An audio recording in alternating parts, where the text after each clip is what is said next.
Fine. Welcome to the day 2 of training at qtpselenium.com. Fine. Now what I'll do is I will start with the basic concepts of object oriented programming, and then I'll tell you how these concepts are actually used in Selenium. Right. I had downloaded and configured Selenium in day 1 project, but I don't know how to use it. Right. To use it, let's study object oriented programming first. Okay, I'll create a new Java project, call it day 2.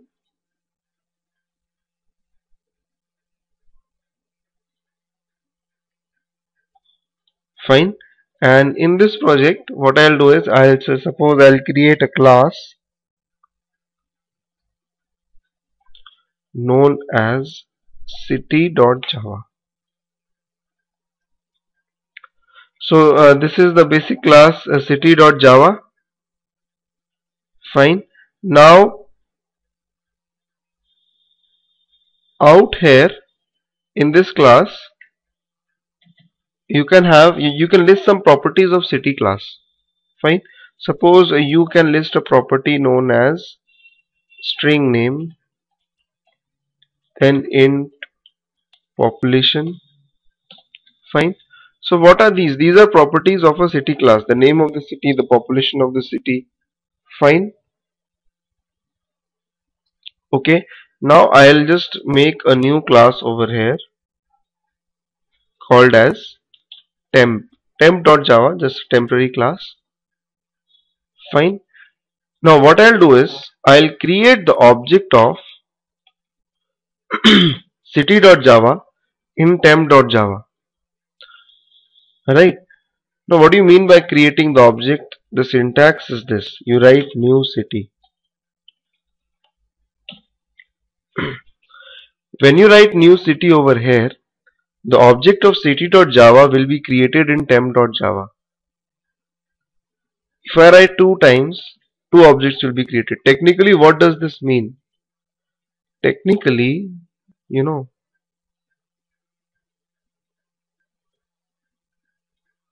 2 objects, they are formed in the memory like this. Each object will have a property, city and population. So 2 objects of city class, name and population will be formed, and each object will have these properties: name and population. Okay, fine. Now these are just hanging objects, you cannot access them. Alright, to access them you have to give a object reference like this: city C1 equals to this, city C2 equals to this. So what will happen is that now you will get object references. Reference C1 will point here,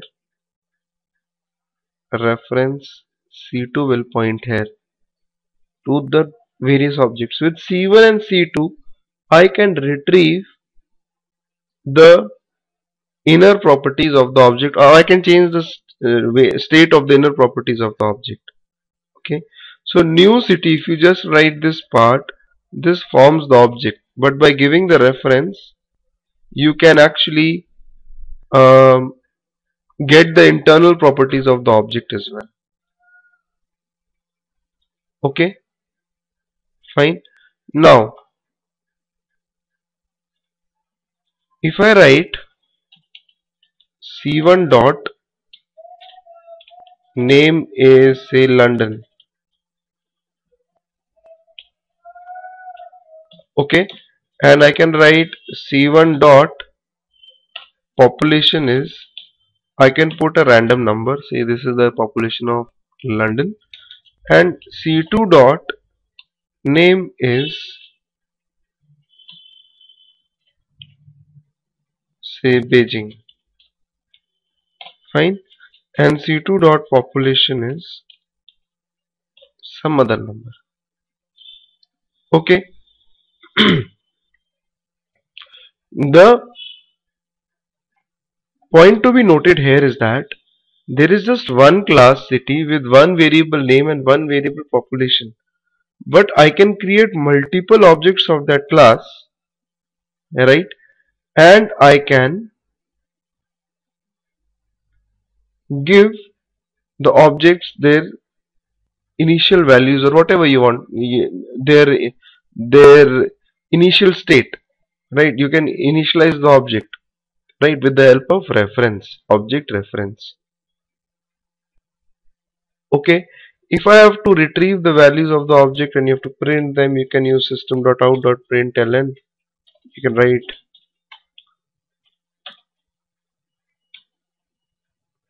hold on,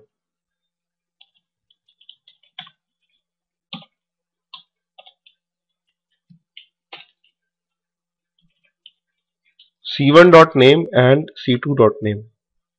So when you print c1.name and c2.name, it will print London and Beijing. Okay, so it's I think it's quite simple. Fine. Two objects of the same class, both the objects having different properties. You can create as many objects as you want. Fine. So, but how this is helpful to us? How creation of objects is helpful to us, and how do we actually use it in Selenium? Right? Look, in Selenium you have got inbuilt classes. You just have to create the objects of those classes. Okay, I'll talk about that. Just hold on, just give me 1 minute. Fine. Now, if you come back to city class, then this variable is technically known as non-static global variable. These variables are known as non-static global variables. Suppose if I declare a variable like this, static, um, say just a minute, let me think, like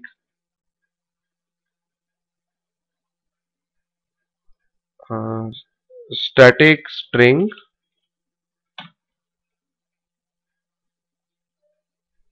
say country. Fine. Now suppose if I am talking about cities which are only there in United States. Suppose I write c1 dot name is Washington and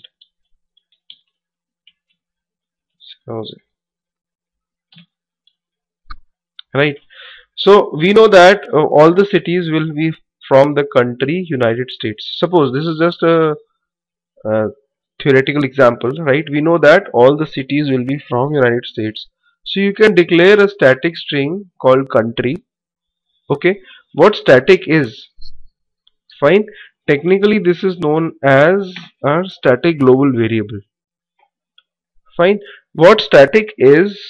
Static is not the part of the object. Static I will reside somewhere over here in the memory. Fine.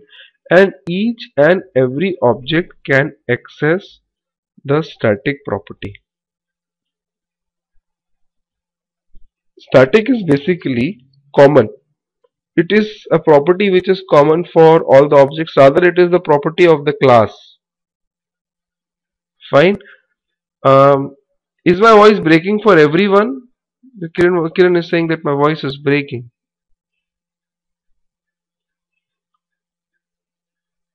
Kiran, the thing is, you need to have minimum 600 to 700 kbps internet speed. Everybody is able to hear me clearly. Fine. Sridevi, for you the voice is breaking,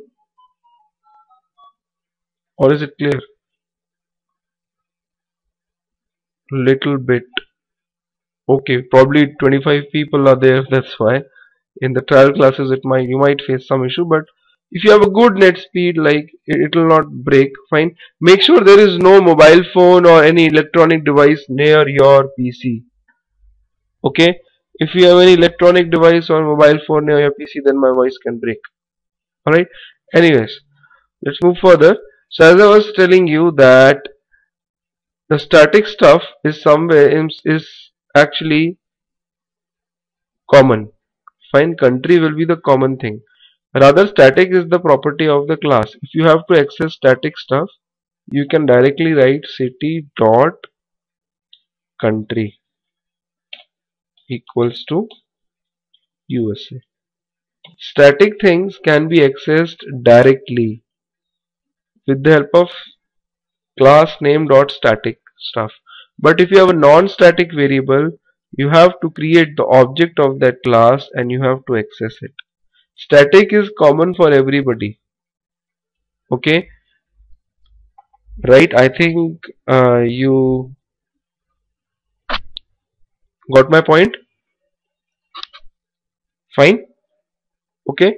Similarly, you can have functions.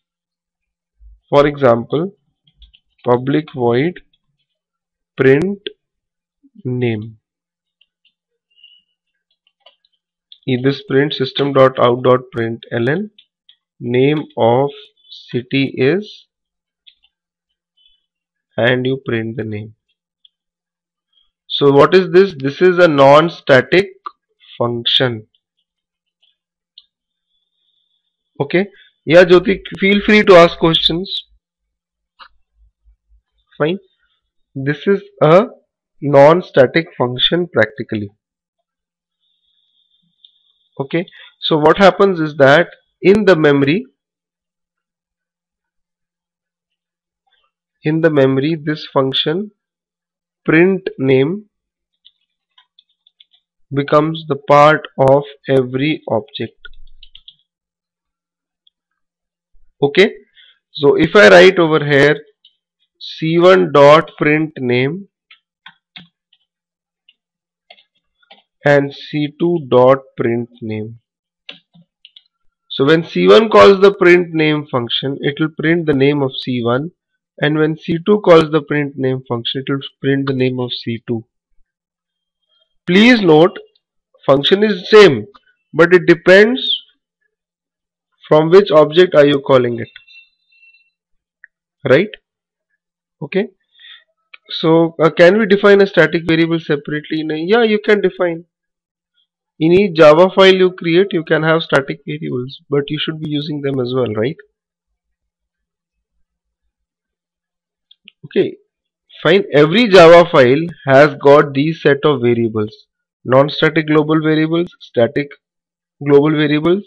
Non-static functions are also there and static functions are also there. For example, public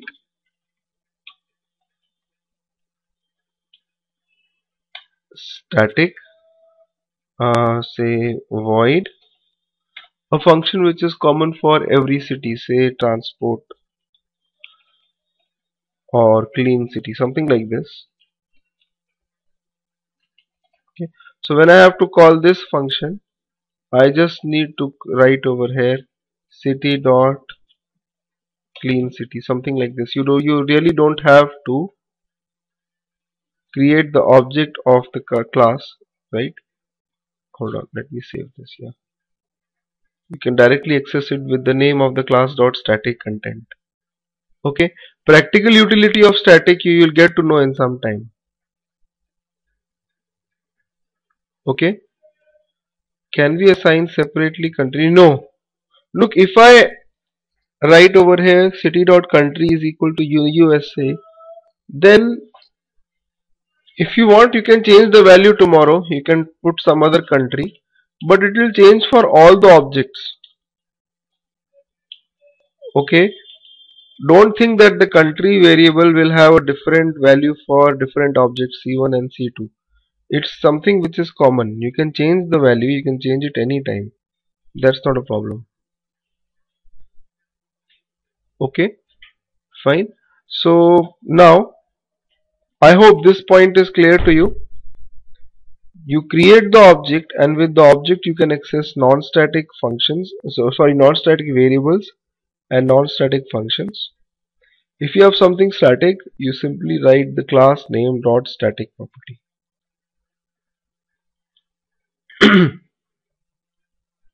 Right? I'm sorry, my throat is not so good today. Okay, now how do we use this practically in Selenium?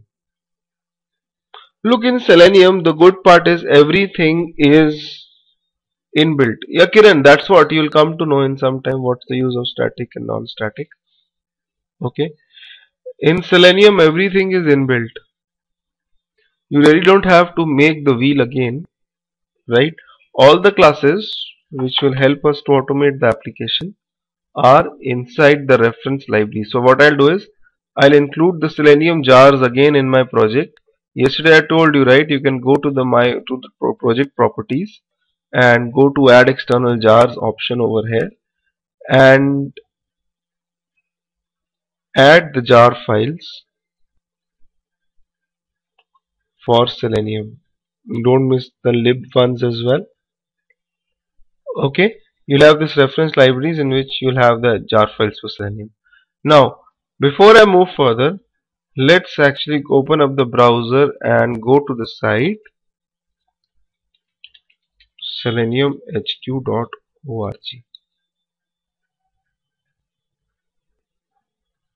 Fine. This is OOPS, right? We know this is object oriented programming. Objects. This is objects. Oh, basics of objects. What objects are? Okay. Right. Now, if you look at this Java doc, this is the documentation of Selenium. Right. So these are all the inbuilt classes which you have in Selenium. Look, nobody remembers all of them, to be very honest. Okay, when you have work, you can actually look at these classes. Fine, depending on what you want. Fine, but with time you get a very good idea, a very good knack that which one do you want to use. Okay, now in this you will find a class known as, let's start with Firefox browser, which many of you must have seen, Firefox driver class. Okay, this is an internal class inside Selenium API. Right, it is there somewhere in the jar files which we have imported in our project.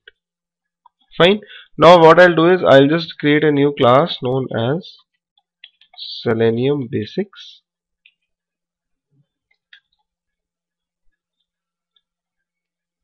Okay, and what I'll do is I'll just write over here new Firefox driver. Look, Firefox driver is the class. Fine, I'm just creating the object of this class here. You'll get an error. You have to import this class from the jar files. If you move your mouse, fine, you will get the import option. You can click on the import option and you can import the code. Fine, yeah, Jyoti, I'll give you, that's not a problem. Okay, so you create the object of Firefox driver like this, and when you run the program, in the output you will see that, hold on, you just create the object of Firefox driver and you will have a blank Mozilla opening up. You see that? Fine. So just by creating the object of this class, Selenium automatically opens up the browser. But if you want to do something with the browser, you want to navigate to a website or you want to do something else, you have to create the object of this driver. Firefox driver, say dr1 equals to new Firefox driver. You need to create the object reference.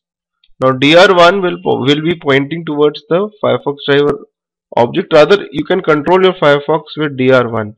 You write over here dr1.get to the URL http yahoo.com. So one Firefox will open up, it will navigate to yahoo.com. Similarly, if I write driver2 equals to new Firefox driver, and driver2 dot navigate to the website, say cnn.com. So what will happen? Two Firefox browsers will open up separately, right? First one will be represented by dr1, second one by dr2. First one will go to Yahoo, second one will go to CNN. This get function actually navigates the browser to a particular URL. Okay, there are many functions, many non-static functions associated with Firefox driver. If you write dr1 dot, you'll get the list of all the functions. We'll talk about them. Fine, these are the things which you can do with Mozilla Firefox. Okay, but if you run this code now, what you'll do is, what you'll see is that, hold on, see, first browser opens up and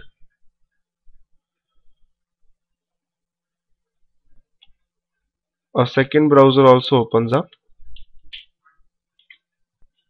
See that? First one is going to, I'm sorry, it should be dr2. I'm really sorry, right? So the second one should be actually dr2. Yeah, thanks for that, um, Prajia.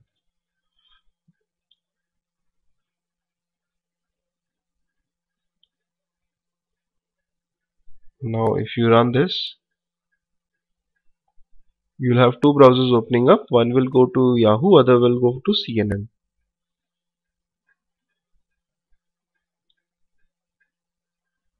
Fine, the first one is going to Yahoo and hold on, the second one is going to CNN, so it will open. Fine. So this is the basic thing which I just wanted to explain you. Fine. Now generally we don't work like this. I closed the browsers, that's why I got the error, that unreachable browser exception, I guess. Yeah, unreachable browser exception. This comes up if you close your browser in between. Fine. Now please note that in practical scenarios we don't work like this. We just work on one Firefox browser. We don't work on two Firefox browsers simultaneously like this. Okay, but this was just an example with you, right? Yeah, Selenium does take some time to open the browser, Jyoti. It takes a little time. There is some latency. Okay, right? Now if you look at the documentation, then there are, similar to Firefox driver, there is a driver for every browser. For example, if you look at it practically, there is Android driver, Android WebDriver. Look, this is used for Android. Don't think that it can test your Android based application or game or something. Look, Selenium is a browser based automation tool. It can just test your, uh, you can say, Selenium can only test web based applications. Okay, you can say that it will only test how your application is opening in Android or iOS. Fine. Now similarly you have Internet Explorer driver, you have iPhone driver, you have Safari driver. Safari driver is not so stable, it's for Safari browser. Fine. You have Chrome driver for Chrome. Let us see Chrome driver. Okay, to work with Chrome driver, the first thing which you need to be careful of is that, hold on, make sure you have the latest Chrome installed. Okay, your Chrome should not be around 2 or 3 months old. Right, make sure you have the latest Chrome installed. Now you create the object of Chrome driver. You write Chrome driver equals to new Chrome driver. You import this. Fine. When you run this, many of you will encounter this error. Rather, all of you will encounter this error. The path to driver executable must be set by the system property webdriver.chrome.driver. Look, at times what happens is that people encounter errors like this and then they get confused and they come to me, right? You don't really have to be scared of these errors. When you get it, you just copy the first line of the error go to Google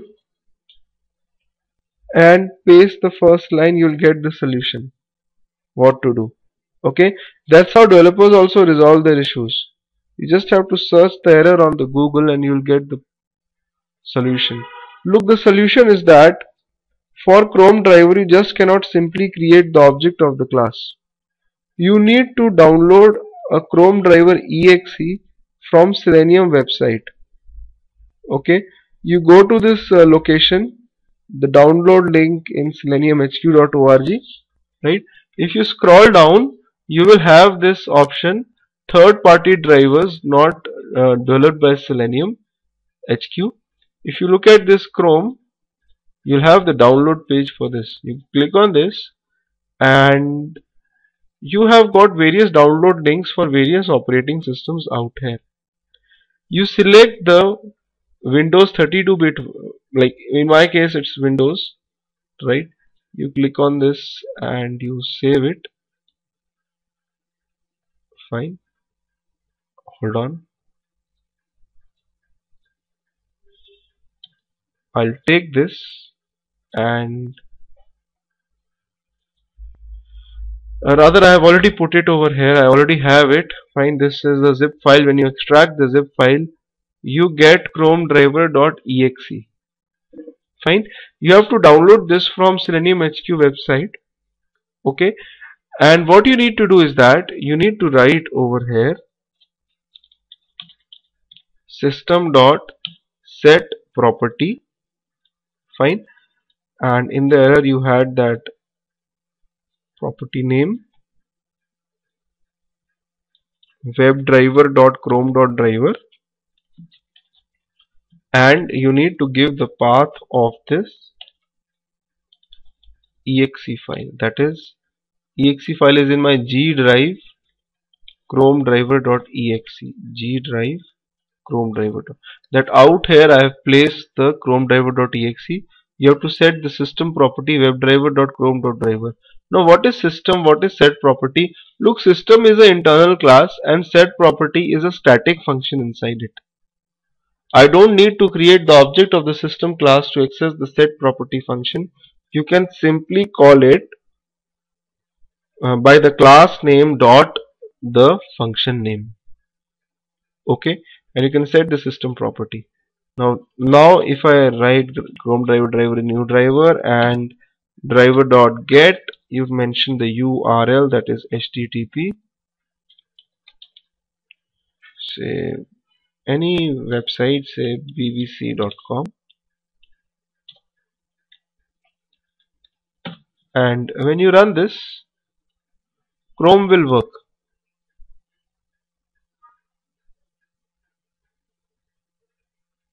Fine, now it is working. Yeah, that's what I was coming over. In Java you have to give double slash. Actually you have to give double slash. It's something like a concept of escape sequence. Fine, now there is one important thing. If you open up Chrome driver and you keep on if you close the browser manually, then behind the processes in task manager you will see that an exe file chromedriver.exe will keep on running. This will not close and sometimes it consumes lot of memory as well. Okay, so it is very necessary to close your driver in the end by writing the command driver.quit. This is very important. This will release chromedriver.exe from the memory and it will also close the browser. So now when I run this, it will open the browser, it will take it to the website but also quit it in the end, so that chromedriver.exe goes away from the processes. Okay, see, it closes, right? Okay, now I'm talking about I Arna. Yeah, now this, there is no set property for Firefox as such, right? But for Chrome driver you have to use, because you have to download a separate chromedriver.exe, right?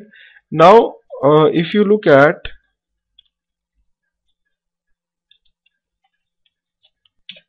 another driver known as Internet Explorer driver. It is, as the name suggests, it works on IE.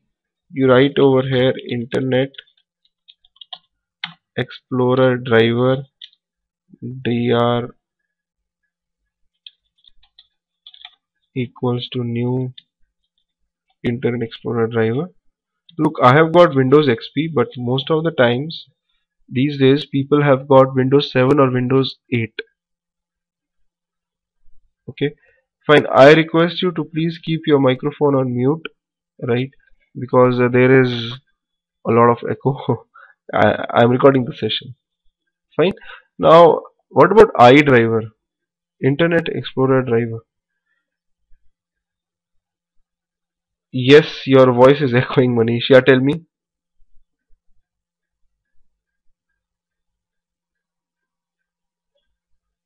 Parameterize the path. Oh, that I'll tell you. That's not a big deal. I'll tell you in the coming classes, right? How do you get this? It's not parameterizing. It's actually getting this value dynamically. Okay. Tomorrow, if the project path changes, it doesn't matter if the project path changes. But if you take this project and deploy it on some other server or something, then this path will no longer be valid. Okay, so how do you make the project path independent and all that stuff? I'll talk about it when I make a project. Okay, right now I just cannot answer this because I'm not making a formal project. When we make a formal project, we make it path independent, that even if we take that project and if we deploy it on some third system, it should work. Okay, now this is Internet Explorer driver, right? You create the object of this, and when you run this, again you'll get the error that part to driver executable must be set by the system property. Hold on. Yeah, webdriver.i.driver. Fine. Now what you need to do is that, again, very simple. Similar to similar to Chrome driver, there is something known as Internet Explorer driver server which you have to download. Okay. You can download depending on your operating system, 32-bit or 64-bit, right? And I already have it in my G drive. This is iserver.exe. Fine. What you need to do is that you just have to write over here system.set property again. Hold on. WebDriver dot I dot driver is the system property which you need to set, and the value would be G drive iDriver server.exe. Fine. And hold on. System.set property webdriver.idriver, and this is the path of exe. It's in G drive iDriver server.exe. So when you run this now, you will see that in XP the browser has opened up, but in Windows 7 or Windows 8 you will still get an error. Fine. Basically on i8 you will get an error, or i9 or i10. You have to do a setting. Okay, there is something known as security levels in i8, i9, i10. Hold on.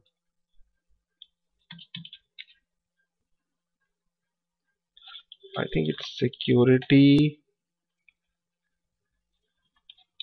levels in i.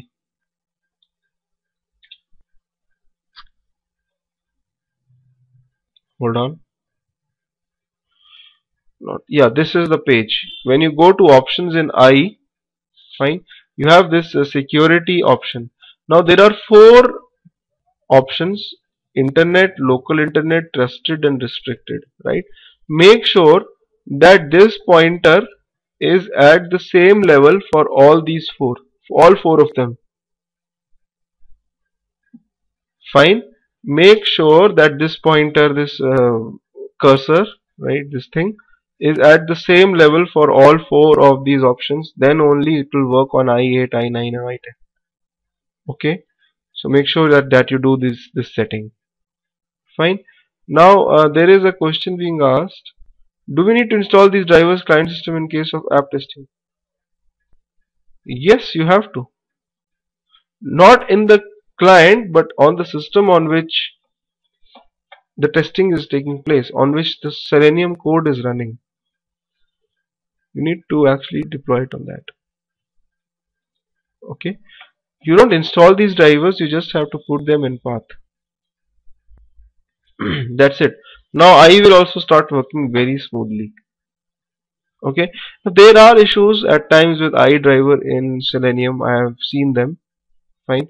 But it's open source tool. You really can't blame anybody. Fine. Okay. Now what you have is that in Selenium you have something known as other drivers as well. Other drivers like Android driver is there, as I told you, for Android. iPhone driver is there. Fine. Then there is something known as HTML unit driver. Fine. If I create the object of HTML unit driver, dr equals to new HTML unit driver, and I write dr dot get to the website http gmail.com. Fine. Then what will happen is that when you run this, you'll actually not see any browser opening up. This driver is very fast. It actually works behind the scenes. Fine. So it actually works on the page source. It works in a headless mode. You will not see the browser opening up. You can actually fire all the commands and this driver will work behind the scenes. It will enter username, password, fill up the field. It will automate your site without opening the browser actually. It is very fast and people use this as well at times. Fine. It looks quite weird, but yes, it goes into the page source and it works in the page source actually. Okay. There is no display available. Right. Similarly, you have got something known as event firing driver. Now, event firing driver is used mainly in the cases wherein you have got native operations to be performed. For example, you want to simulate movement of a mouse, right? Then you'd use event firing driver. Okay, right? And we know that I can't. What is the motive of HTML unit driver? Look, at times you don't want to open the browser. Suppose you are running your script on Unix shell. On Unix shell, there is no IE, there is no Firefox, there is no Chrome, and you want to run your script. Then you run the script using HTML unit driver. You got my point, right? You can put validations into it. That's not a problem. You'll come to know how will you put validations. You can put the same validations, right? That's not a problem. How will you validate and all, and how will you check whether it is passed? Look, I'm not talking about passing or failing as of now. In first 10 to 11 classes, I'll not even talk about any test case. I'll just talk about features of WebDriver because that is important. And then we'll start making test cases. We'll start making the framework. Okay. Whenever you are, there's a question being asked, whenever you are, I would request everyone that when you ask a question, direct it to everyone in the WebEx chat. Okay. Uh, is somebody asking a question over here on audio? Okay. Whenever you are calling a class like Chrome driver, you are selecting some option. Does it come by right click? Can you please explain me why we need to use it? Yes, you need to use this every time. Okay. I'm not sure which option are you talking about. All I do is that I just write system dot set property. This is not the option, this is the function. Whenever you write system dot, you'll get all the static functions inside the system class. I want to use the function set property. Okay, you give the property value like this. Okay, so similarly for Firefox driver as well. Yes, I'm selecting the option import. Yeah, I'm sorry. like, if I don't import it, I'll get an error. You have to move your mouse over this driver and you have to import it. You click on this and it will be imported. The shortcut for this is that suppose you have got a lot of files to be imported, you simply press Ctrl Shift and O of your keyboard. For example, suppose this complete file I'll uncomment, alright, and I'll delete all the imports. Sometimes what happens, your friend gives you the file but it's not having imports and you have errors. So all you need to do is that you just have to press Ctrl Shift and O of your keyboard and all the imports will come up automatically. You don't have to move your mouse over individual names and import them. Simple shortcut is Ctrl Shift O, right? Okay, now these are the other drivers: Android driver, iPhone driver, HTML unit. Event firing, as I was saying, event firing driver is basically used where you have native operations to be done, like keyboard operation, mouse operation, or something like that. Okay, now similarly you have got another driver known as Safari driver. It is used to test, as the name suggests, if you want to test your web application in Safari, it will be used. But this is not so stable. There are still flaws in it. Sometimes stuff it really breaks in it. Right? For example, managing multiple windows, managing pop-ups, tab windows. Okay, this gives a real problem in Safari driver. Right. Now the question arises whether these driver functions or driver classes will have different functions. What if I go to, say, a very simple thing, I go to Google and I have to click on the Google search button. Will the command for clicking in Firefox be different, and in Chrome it will be different, and on iDriver it will be different? Will each and every of these drivers have their own way of working? If that is the case, then it's very tough. You'll have to learn each and every of them separately. Okay, but that's not the case, right? You know what, in object oriented programming you have got something known as interfaces. Okay, out here first I'll tell you the concept of interfaces, and then I'll tell you how all these drivers they use the concept of interface to have common set of functions in them. You really don't have to worry, you just have to learn one driver and rest of the drivers you'll come to know, right? So we'll study about the concept of interfaces, but you know what, I don't want to take it today, I need a lot of time for that. Fine. So any question from today's session till now? Please feel free to ask your question. Any question from today's session? No question?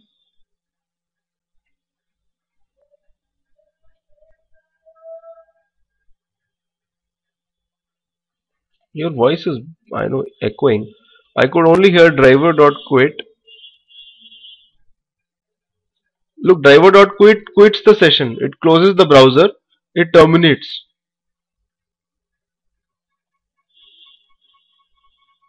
I cannot hear you. Are you talking about driver.quit and driver.close?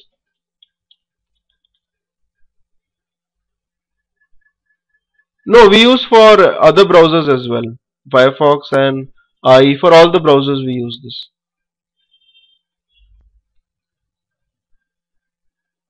Okay, now there is a difference between driver.close and driver.quit.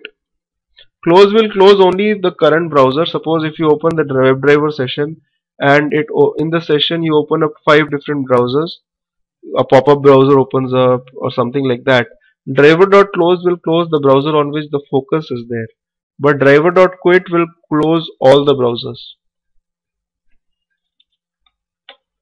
Okay, you'll come to know when I talk about multiple windows, you'll come to know about this driver.close.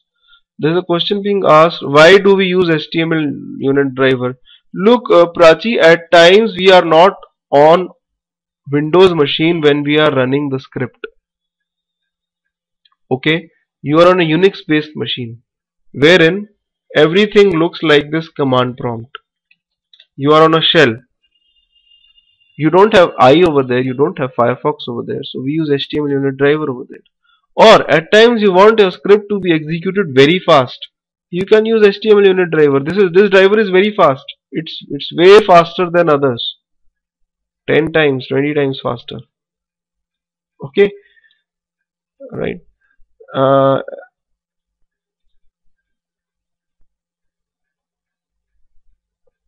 yes, I covered classes and objects in today's class. Yeah, I'll cover all the concepts. That's what I told you yesterday, right? What I'll do is I'll cover Java. I'll teach you some concepts of Java, and then I'll go into Selenium and I'll tell you how to implement those concepts. So tomorrow I'll talk about interfaces and I'll tell you how you can dynamically open up a browser, right? What are the common properties of all these classes? So I'll talk about all that stuff. Now interfaces is the next topic.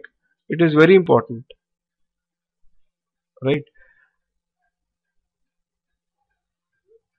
Yes, Jyoti, Selenium is only for web-based applications. You cannot test desktop-based applications with Selenium.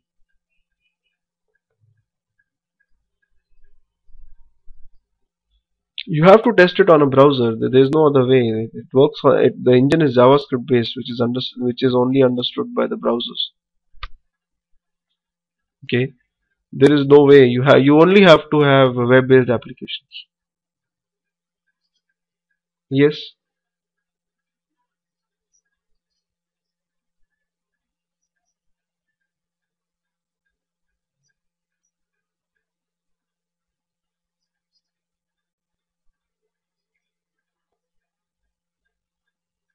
That's what everybody thinks. Look, the thing is, what HTML unit driver does is it sends the request to the server, gets the response in behind the scenes. It works on the page source. If you look at page source, every page has a page source. I'm sorry. HTML unit driver goes into the page source and works in the page source. Okay, we as an end user, we think that only, okay, fine, when we our eyes see the browser, only then application is running. It's not like that. If you have to run it behind the scenes, you can run it just by working on the page source. That's it. Okay, right, fine. Do we have to be perfect in all the concepts IDRC? Look, that's the question. That's the question asked by another person over here. Will you be teaching us ID and RC? Look, I will not be teaching you ID and RC in this class, to be very frank, because I don't have. Yeah, we know that I'll cover these things. That's not a problem. Okay. Look, IDE is something which you can easily learn. If you look at the module number 10 of my website, I've kept IDE open. You can have a look at the ID videos. It's simple. RC is something which is old now. What I do is, along with the course, as I told you, I give you the pre-recorded sessions. In the pre-recorded sessions, you have got information on IDE, you have got information on RC. Rather, you have got the complete information on Selenium as a tool, including GRID and all, and Cucumber, BDD, or database connections. So you have the complete information. Okay. I have a time limitation, right, in the online class. That's the problem. It's so vast. But if you just do WebDriver initially, you are at least at the market level. You can start applying for jobs or something, right? You can at least show, like, WebDriver came up in 2011. Now everybody is going to WebDriver. Only companies which have their systems already implemented in RC around 5 or 6 years back, they are only working on RC. No new development is done in RC. Okay. Yeah, sure. I have a forum where you can post your questions. I do look at the forum constantly. Okay. People who had registered yesterday's, yeah, today's link I will mail you. I just have to convert and upload it to YouTube. It will take around 2 hours. Fine. that forum, that link will be there inside your account. People who have already registered, they must have got the username password. When you log in into your account, you will see a green image on the top to join the forum. Okay, you can take that image. Right. Uh, Thank you. Fine, then if you want to join the training, you can reach me through this website qtpselenium.com and through the contact trainer link. Okay, I'll end up the session for today. We'll meet up tomorrow, right? And I'll talk about interfaces, right? Thank you.